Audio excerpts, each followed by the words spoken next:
to see this, then so do you. Watch this and then we'll talk.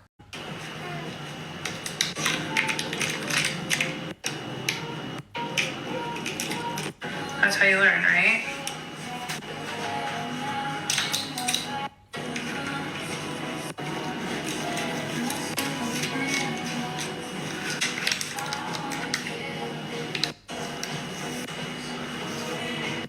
Pretty. I love it, actually. Yeah. For those of you who did not catch that, that woman is making a dream catcher out of a placenta. Out of a placenta. Hey, yeah, so sorry you had to see that, but like I said, now we're in this together. So we can talk this through and weep together. So that's why that had to happen. Hi, my name is Shayna. I'm a journalist. Very happy to have met you. I don't remember how intros are supposed to go. But yeah, for those of you who did not catch that, that was a placenta. That was a placenta that white lady was turning into a dream catcher. We're going to talk about it. Oh my goodness, the other part of the intro. Hi, for those of you who are new here, I am a journalist. I also talk a lot about decentering men and child-free living. Now, this video is going to be a little bit of a different take on it. If any of that sounds like why, please like, share, and subscribe. Sorry, this is all over the place. That was a placenta that she put as a dream catcher. Now, I got a couple of thoughts about this. Number one, whose placenta is that? Are there people mailing her placentas? Is this a business that she has? Now, I could look into this, but I really don't want to. I really wish I knew less, if I'm being honest. But I've already seen too much. But that was a dehydrated placenta that she was turning into a dream catcher. And my next thought was, is this cultural appropriation in like the weirdest way? And so I did a little bit of digging. This is from the indigenous.foundations.org. Dream catchers are not your aesthetic. Let's continue on. Dream catchers are handmade willow hoops woven to web or literally a net.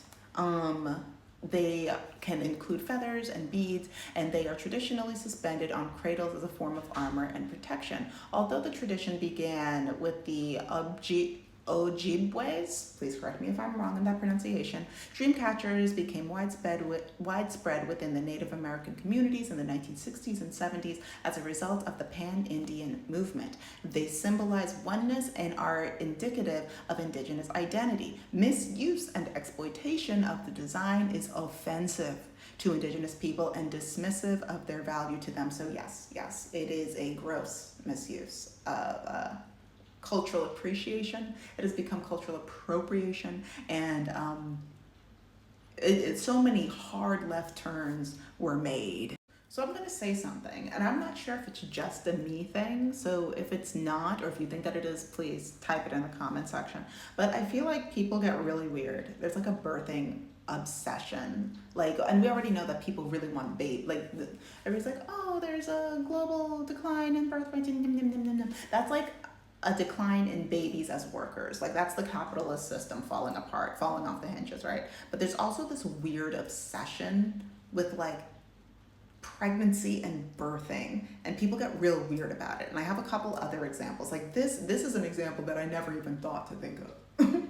This is off the rails. This is unwell. This is straight jacket padded room, give her soft foods, kind of unwell. But here's some other things that I have. When people tell you, do you ever just whenever somebody, a couple is like, oh yeah, we're trying for a baby. Oh yeah, we're trying. And then all of the other couples go, oh, no, y'all doing the nasty. Y'all doing that nasty stuff. And people, it's just, you're having unprotected sex, and a lot of it is all that we're hearing. You go, oh my God, yay, oh, it's so cute. Oh my God. It's not cute. They're doing some unholy things, is what they are proclaiming. I don't need to know that. I don't need to know that. Honestly, one of my really good friends, She really wants to be a mom. And I had to let her know ahead of time, listen, when the moment that you start trying for a baby, don't tell me nothing. Don't tell me. And she's like, oh no, Shane, I'm gonna tell you something. I was like, I want you to know, as much as I love you, I will shame you. Because have some decorum.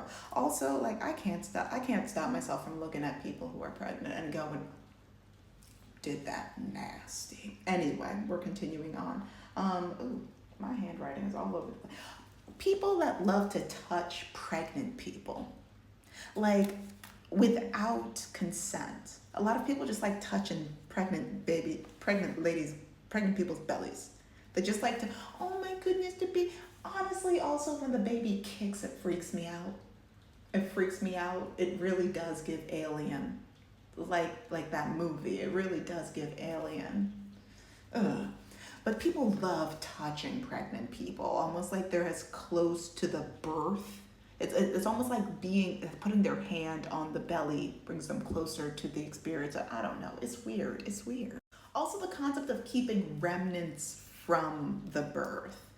Like, and I understand that some people, they like take the placenta and they, I don't know, they cook it, they do stuff with it. I don't know, supposedly full of nutrients. I don't know. I take my daily vitamins, so I feel like I'm good.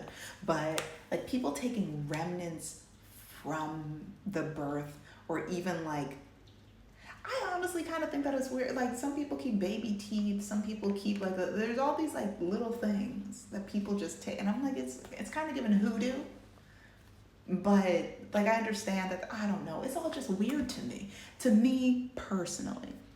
I don't know if it's weird to you too, but I feel like a lot of people really like doing weird stuff as it relates to birth, like making a placenta into a dream catcher. Objectively weird. Arguably, objectively white lady weird. White ladies, hear this with all of the kindness in my heart. Stop. You look at her and know that the rest of us, when y'all do those kinds of skabop things, it just, that's the face that I need you to imagine as looking back at you. When you have your friends moment, or your not friends, you're like the office moment where you're like talking and then you look directly into the camera like you see in this. Imagine that the person looking back to you is looking at you like,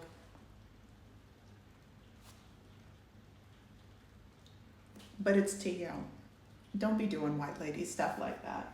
It's the worst. Like, so much of Black culture has been appropriated in dumb ways. Like, I can't even be fully mad at that because I'm mostly disgusted. Like, not even in like oh, that action is revolt, like it's spiritually revolt. Like, I can't believe she would, no, I'm literally grossed out. Like, I have the ick. Please, if you feel yourself getting ready to white lady to the 9th degree, just take a deep breath, just take a step back, maybe put on Gracie's Corner, maybe touch a different texture, sit on some grass, talk to a friend about the white lady activities that you are thinking about participating in, and have it be a good friend. Don't let it be another one of those white ladies who's already dehydrating her placenta. You can't talk to her about that. We judge her too. So those are my thoughts. Those are my thoughts. Once again, I'm sorry that you had to see that video, but if I'm scarred, I just wanted to bring something to the potluck. That's all I got. I'm gonna talk to you guys later. Bye.